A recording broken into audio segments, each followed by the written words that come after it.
we do. We really want.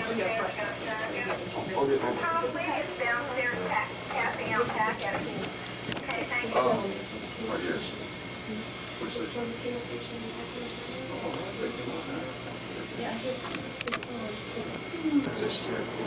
More interpretive type things.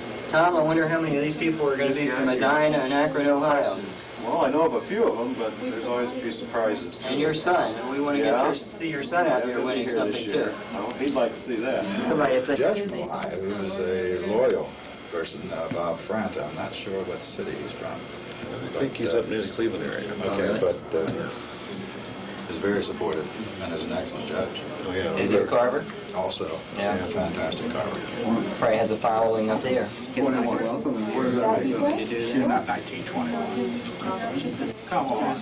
Chris and Lynn, so they really it was a suggestion at our pig roast that we had in January from the press. They said, you know, we come to this thing and we really don't know what's going on. And I said, well, I can understand what it's like not knowing what's going on, because I sort of lived through that every day of my life. And I can relate to that. So what we wanted to do is start this, and this year, and from this, learn. We would be open to any suggestions you have on how well we're doing this, because I think what's really important is, especially for the local press, that this is truly an international event. Yesterday morning, people were coming from all over the world, literally coming all over the world. They get a cup of coffee, say, hey, I haven't seen you since last year. It's really a small fraternity. And then they start working, and they know their jobs. They've been doing these jobs year in and year out. And I was really touched by this. I've been in a different industry, sporting goods industry, and this group of people is the nicest group of people I've ever seen. I mean, they are it's really a small group, small fraternity of people, and I feel really proud to be part of that. I think I've said enough, and I'm not interested. Please, Sharon. Hey, thank you. We're fortunate enough today to have two world-level professional carvers that are going to explain what the competition is all about, take us down on the floor, introduce you to the categories. Instead of just seeing them on paper, we'll show you actually what we're talking about. I tried to get some information on numbers to give you a tally on how many people have registered thus far, but as you notice coming in, there are still people coming in. I don't have a final tally, but approximately there will be 2,000 items out there today. Beginning at 10 o'clock, the judging will begin, and they will be competing for $92,000 in awards. I have press kits available here for those of you that don't have them, that have all of the technicalities of the judging, what all the divisions are about, a little bit about the museum for those of you who may not be local and are not familiar with it.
And try and look like a reed and stand perfectly still. Really? So you come canoeing along in the coat.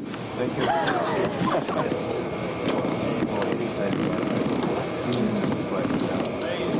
I'm just going to get a couple more shots.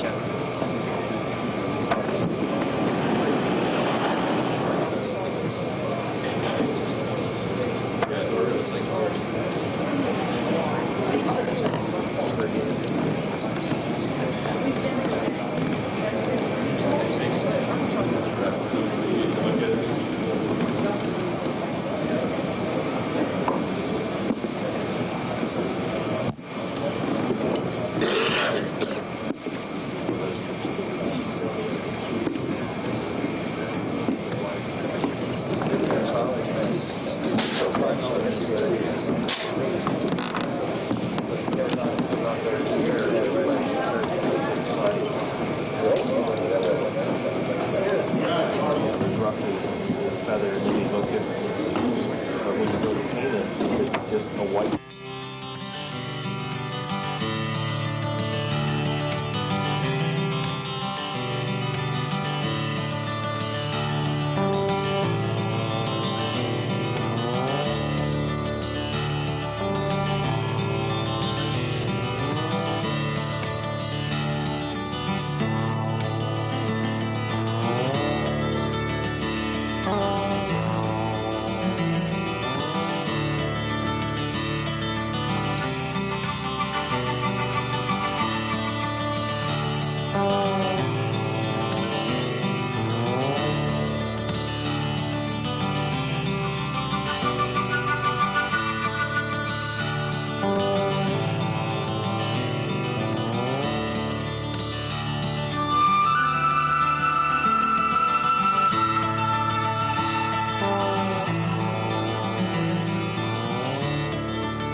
Excellent gifts and souvenirs on the show.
watch small children's hands, camera straps, purse straps, coat sleeves, etc., so they do not catch on one of these works of art.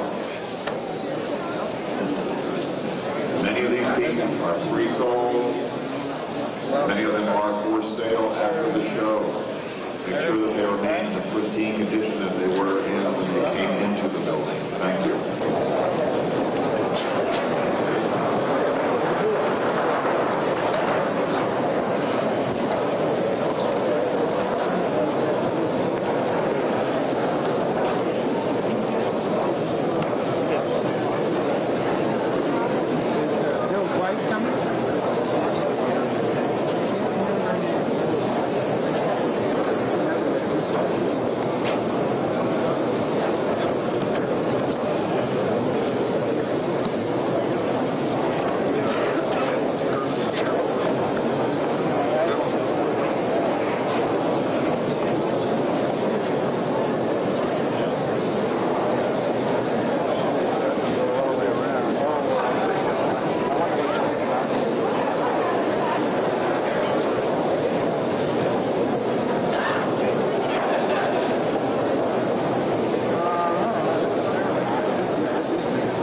Bluebird Point.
My name is Victor Proin, and we're here at the Ward Foundation in Ocean City, Maryland. And this is the annual Ward World Championships on decoy carving. I've been carving for about 7 years now, and I've been lucky because I started as a novice, and now I'm a world champion. To me, I mean, this is the favorite time of year to come down for any decoy. This is the biggest show in the country, and it's really progressed. This year is the biggest year.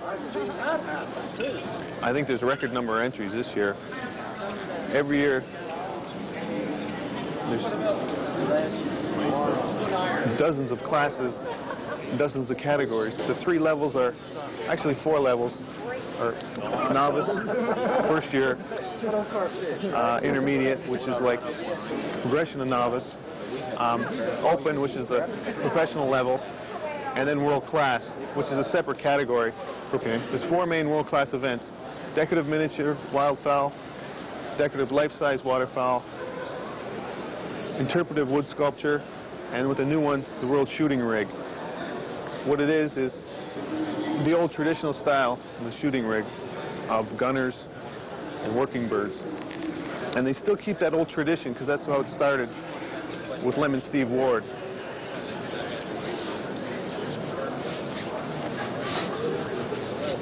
When I started carving, this was the first thing carvings I made. They were shooting rigs. And all they are is an actual working decoy.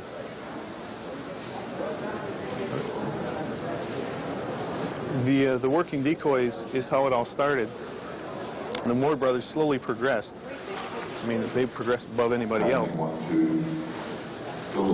For their time, the Lemon Steve shooting stool is an actual working style competition.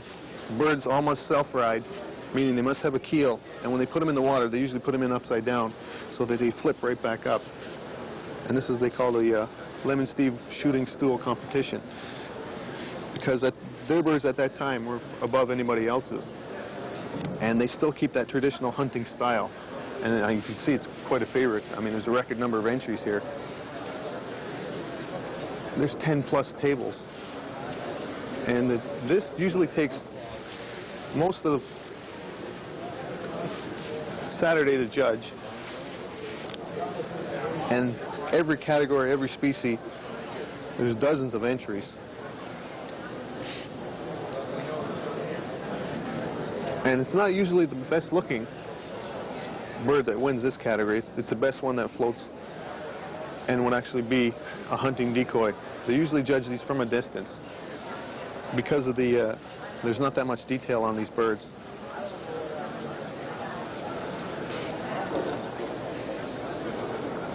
Judging in general, I've been fortunate because when I first came to the ward, me up or not?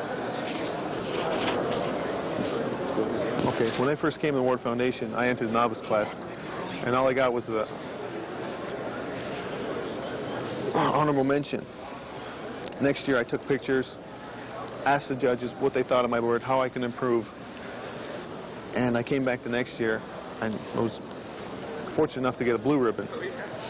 The first thing a judge looks for when he's looking at a decoy is the actual shape of the decoy, and if that decoy from a distance looks like the real bird.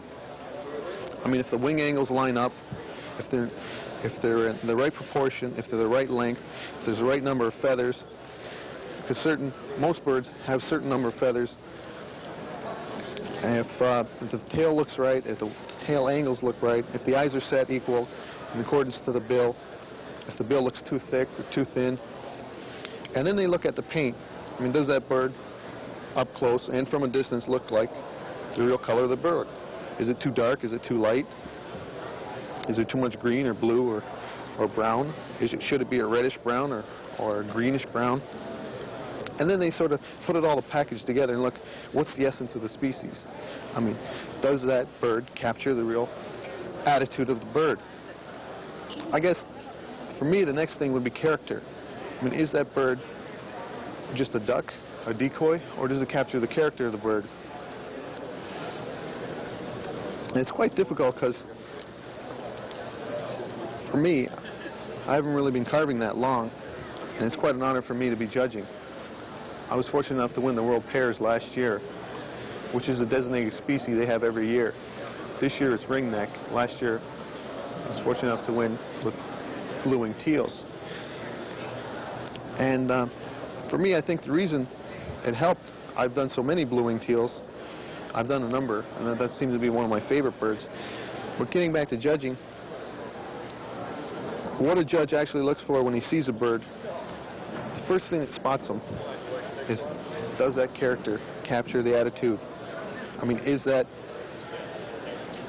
what it's supposed to be? The next thing he does is he tries to visualize the actual real bird. I mean, does the colors come close? Does everything seem to fit? Character. It only takes a little bump above or behind the eye or around the head or neck to throw a bird off. And a lot of carvers are right there.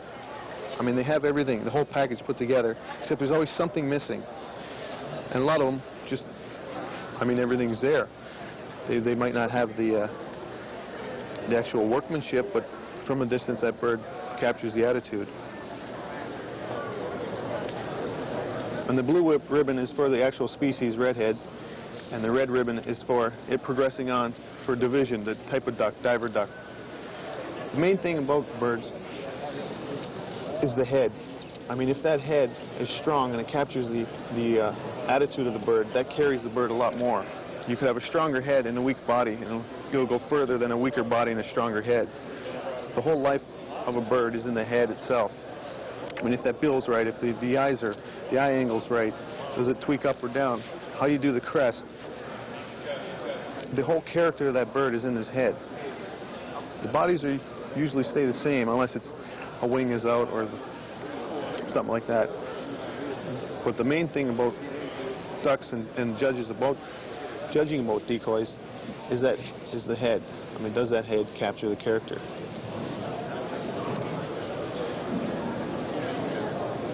This is the novice table of the life-size decoratives. And what this class is first-year carvers, or carvers who might not be doing this for a living, would just do it for fun. And this is mainly first year or first time at the show carvers. And the Ward Foundation, as well as the judges, feel that this actual table is the future of the show. I mean, this year there's a record number of entries, and it's really helped out the show. And they feel that as long as this novice table grows, the show will grow.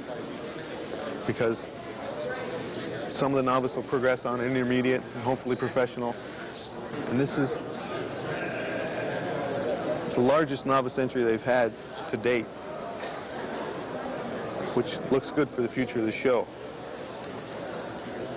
And this is mainly where all the ideas start from.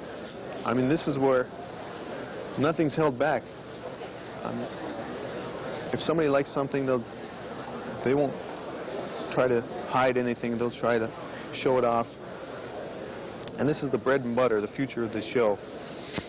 And as judges, a lot of times when we look at a certain piece, we're always surprised and say, wow, I sure like to meet the guy who carved this, because this is a hell of an idea.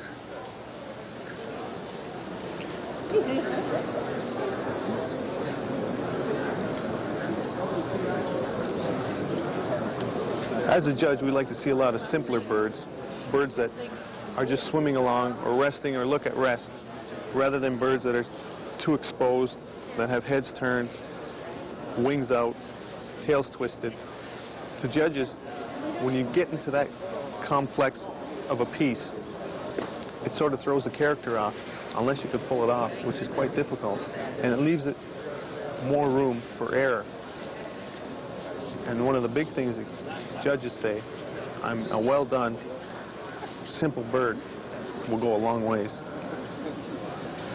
rather than a bird with all its feathers lifted, head twisted, and wings out. This just leaves more room for error and more room for the judges to sort of critique the bird more. When you have more exposed, it gives that much more to pick on, as a judge anyway.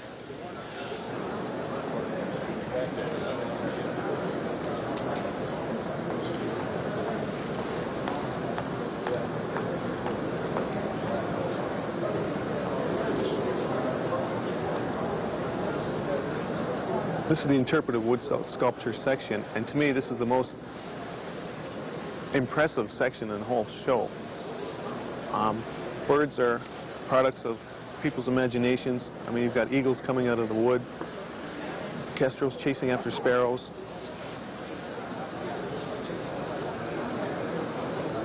And even this wild one, a pheasant, as it was just hit by a car. In this actual area, the carvers are not allowed to use anything other than wood, meaning no glass eyes are permitted.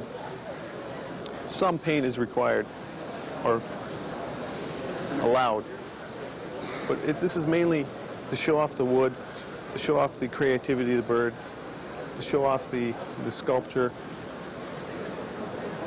The big thing in this area is creativity. I mean, the bird may not have all the detail, but is it impressive? Does it stand out from a distance? To me, the one that stands out in my mind. Okay.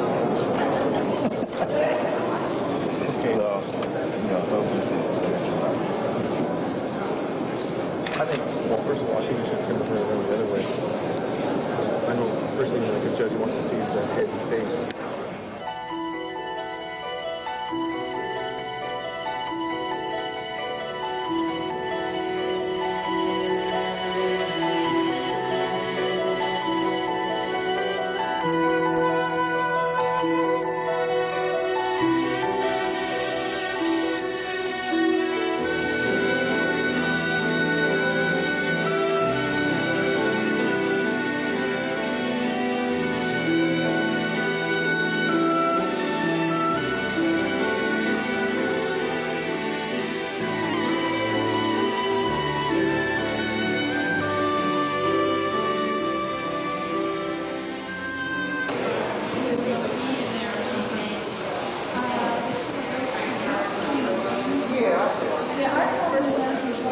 These are the two Ward brothers, Steve.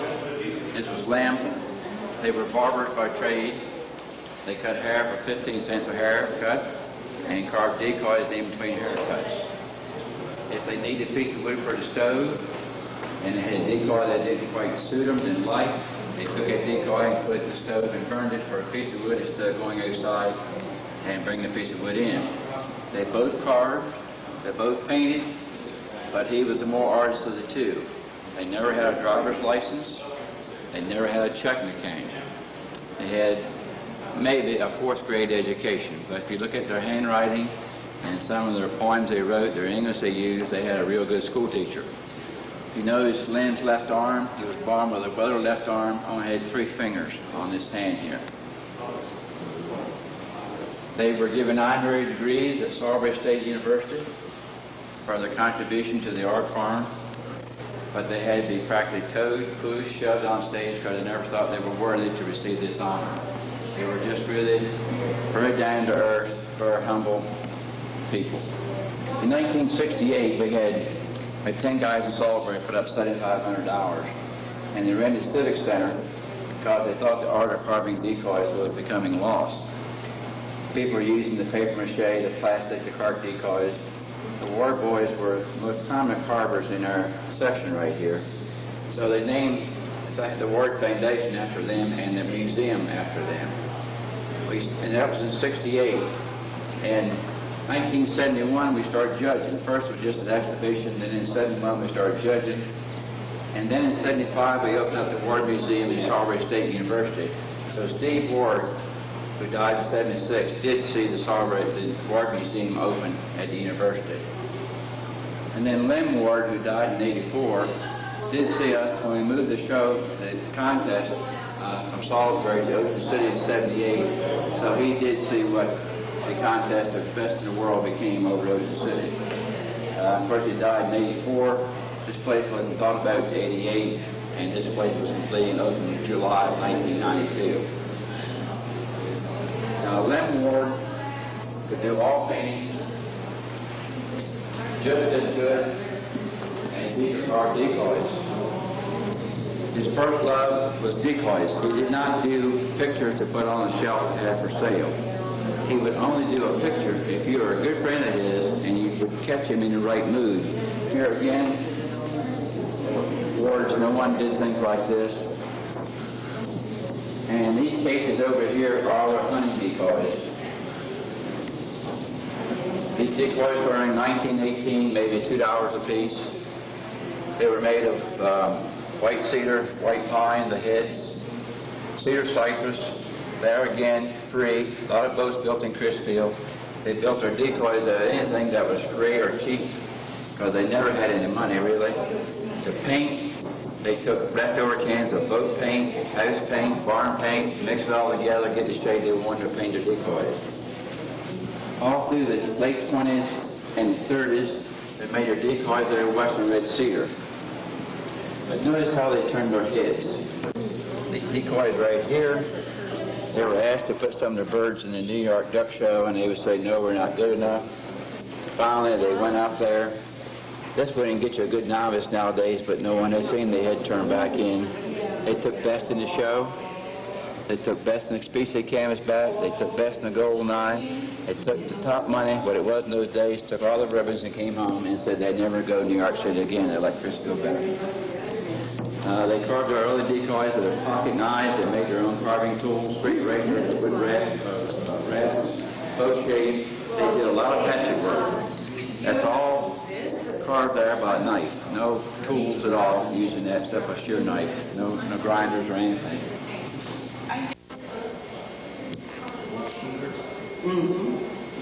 This is the Ward Championship Gallery.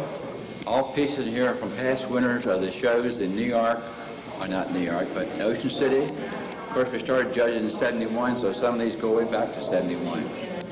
When you look at each individual pieces here, remember, they have to be done within the past year when you want to enter into the show.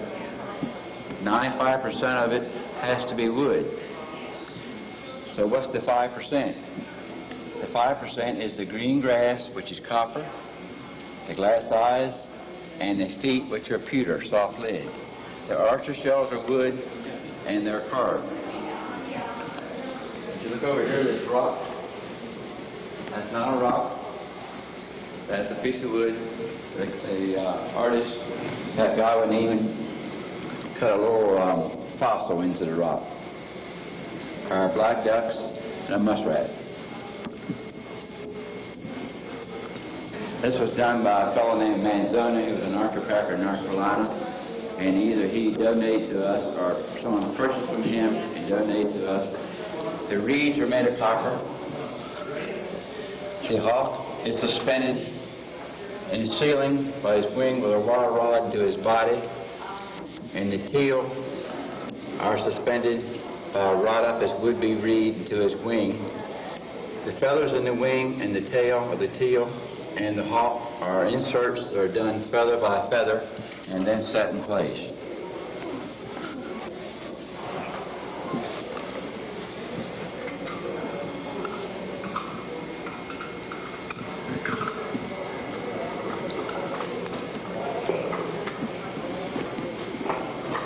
These two pieces of John Sheeler.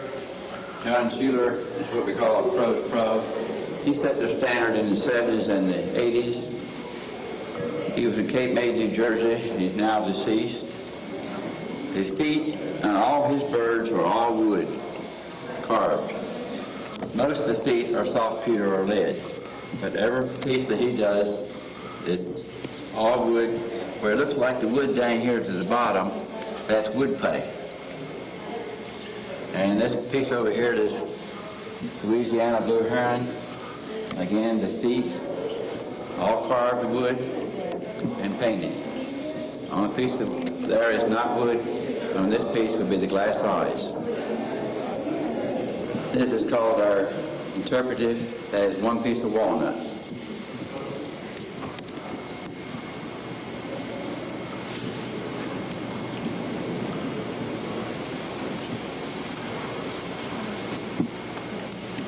The skull and the cactus is all wood, as the quail are. I don't know if you can pick up this little horned toad that's set in the eye right here or not, but fella carved a horned toad and set in the eye right there. And these are not sitting on here. It's all one piece of wood.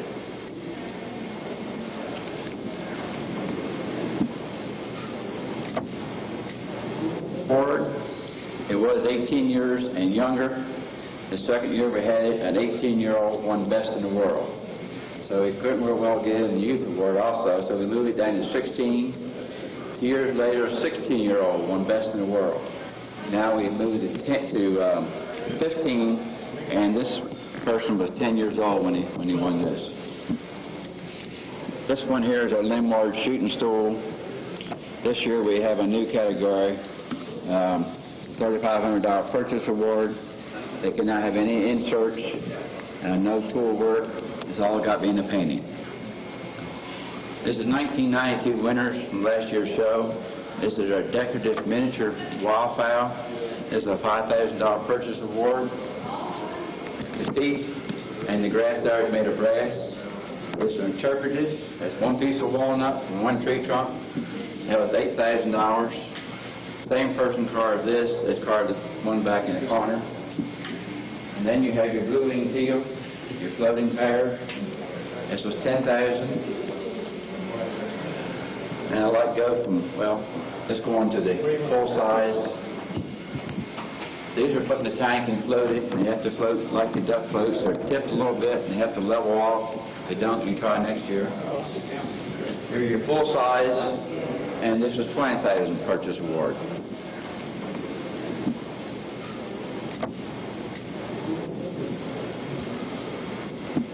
Here's a pair of blue-winged teal. So you can see how far the carvers have come from 71 to 92. This person got 400 hours. That person got 10,000. But that person over there had tools this fellow here had never seen. But the first year we had about 115 carvers. Next year we had more. And 3 years later, look what competition can do for you. So you see how much improvement. And you walk on down the line and you see each year as the progression gets better and better as the carvers learn from one another and their techniques improve. And here again, these are all put in the tank and floated.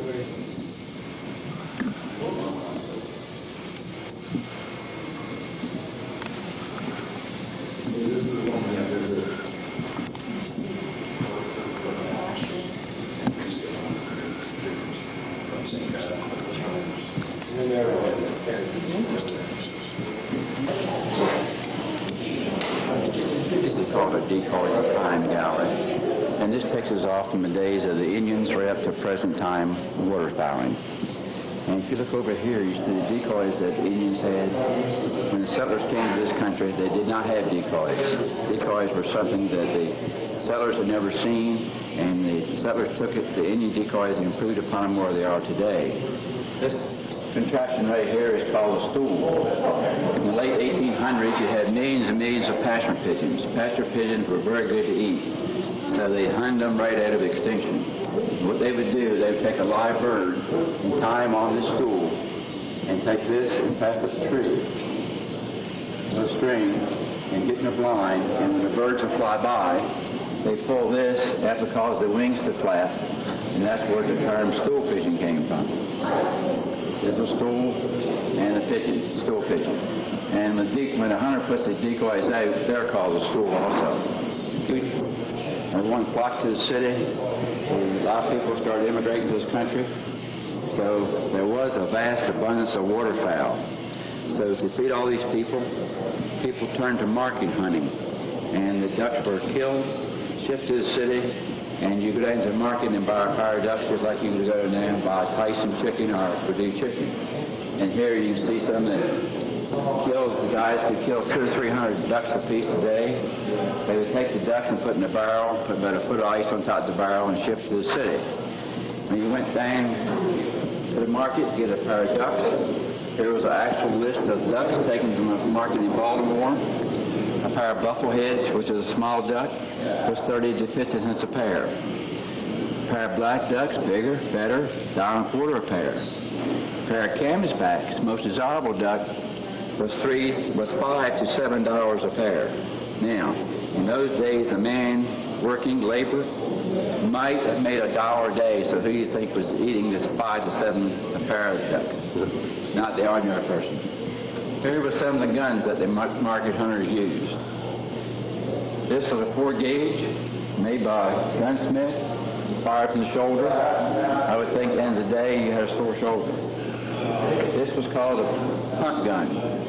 This is no more than a piece of plate, fastened to a stop, made by the hunter or made by the local blacksmith, and this was fastened to a little skip. That's World War II. I used to go in Chris Field with a guide who in his early days was a market hunter, and he had one of these guns. And he used to go out on a moonlight night, and he said he had shot one time and killed 47 geese with one shot. This is called a battery gun. It too was mounted on a skip just like this, for at nighttime with a coil lamp reflector. Ducks were mesmerized by the light. Hunters could hit behind the reflector. They could fire one barrel at a time or the whole broadside. Okay, the mural on the wall is 13 feet high and 95 feet long, and it depicts the different kind of blinds that the hunters used then and use now. The blind you see in front of you is called a shore blind. You always pick a point to put your blind on, so you put your decoys off the point that had most exposure to the wild birds as they fly by. You don't want to hide your decoys. Over here further, you see an offshore blind. Offshore blind was built especially to shoot river ducks, your redheads, your canvasbacks, and your bluebills. It was more or less a little frame, pilings put down or stakes, pretty heavy because you didn't want to tide take it away or ice take it away. And you line the outside with small pine trees or cedar trees. You run the boat in the back end, got up in the front and shot. When you got your ducks, killed your ducks, you had to get your boat at the back end and go retrieve them.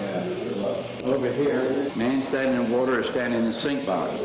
These were used exclusively up in the Susquehanna Flats. You see one right here in front of you. These guys would go out in this sink box. It was hard hunting. They stayed wet the moment they were in there. The winters were cold. They only could shoot about an hour, and then they would come out and someone else would relieve them, so they shot in shifts. All he did was shoot. Someone else picked up his birds. If you look at the outside of the boat, it looks like it's hinged. They were flaps, and the waves would come by. These flaps would raise up like this and take some of the rough water, the waves coming over. It would dispel the waves, and then so the boat wouldn't sink. But a lot of times the waves did wash over the boat, and guys got drowned shooting this. But here's a picture here actual picture, you can see how many decoys they put out. It was quite a laboring job to put that many decoys out, and especially to pick them up at the end of the day. This is one of 3 rough grouse that Linmore did. He called this one his masterpiece. This was purchased by a lady in Cambridge, Maryland. And when you get something like this, if you're fortunate enough to get it, over the years they escalate in value so greatly that you're afraid to show it in your home. So most of these pieces are hid away. So this has been put away for 20 years. The public has not been able to view it, and she has most graciously loaned it to us to put on display here. Like people say, the insurance costs so much that it's better to have it here on display and let you pay the insurance, and we can get it back anytime we want, and then everybody can view it too. This is our decoy study gallery. What you see is a map on the wall of where are our birds, and they leave here by the highways in the sky that they take to fly to Canada. Over here, you see in the cases, these are all working decoys. These are either given to us or on loan. The maps on the wall start from the easterly side over here and goes all the way across to the west coast. The decoys in the case represent the decoys from the area opposite the map on the wall. As you step along each case, basically the decoys are from the area you see on the map. Over here is more decoys in the area. If you see a decoy carver that you know, there's a catalog over there. You can look up his name and you find out where he lives and something about him. Sam Dykes put together this room. It was his creation. A lot of these ducks maybe sold for $2, probably none higher than $5, and a lot of them here are worth anywhere from $500 to $1,000. Over here you see goose. All geese, really, all goose decoys should be hollow. You can see a little thin line here where it's been carved and then it's been sawed off. They saw off the bottom and then scooped out the inside so the piece of wood would not crack. Any big piece of wood in time, as it ages, is going to split or crack. But if you hollow it out, it will not do that. So that's why you see it look like 2 pieces. It really is one, been sawed in 2, scooped out, and then put back together.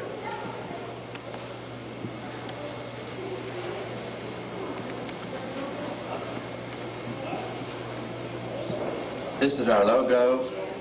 This is a war goose carved for Charlie Bounds. That is one piece of wood. The head, the body, and the tail feathers are all one. There's no inserts in that at all. That's all one solid piece of wood. And Charlie bought that from them. Charlie's a real good friend of theirs, but he has donated it now to the museum.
I got started carving after I had a bad accident on an industrial job, and I needed something to occupy my time.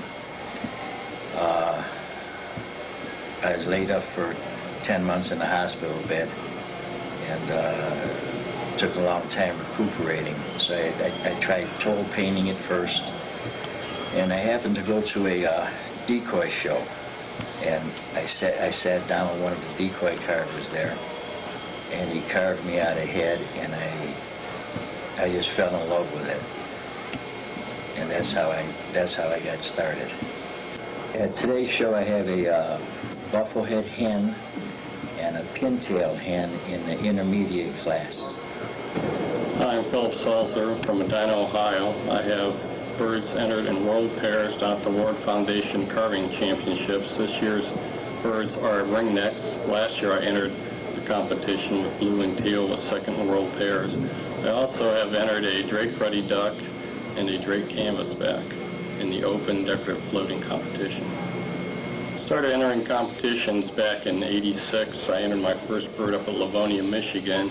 In the novice class, there were 16 green-winged teal. I took second in species, which really kind of lit the fires, and I've been competing ever since.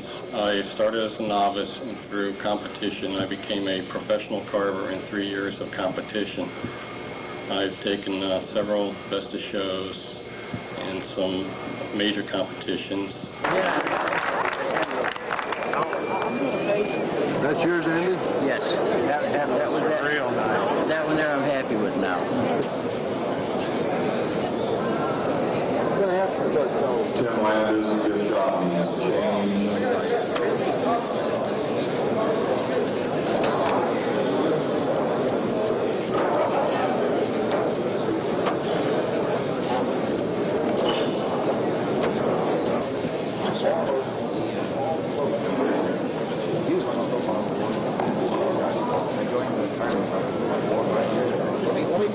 Yours got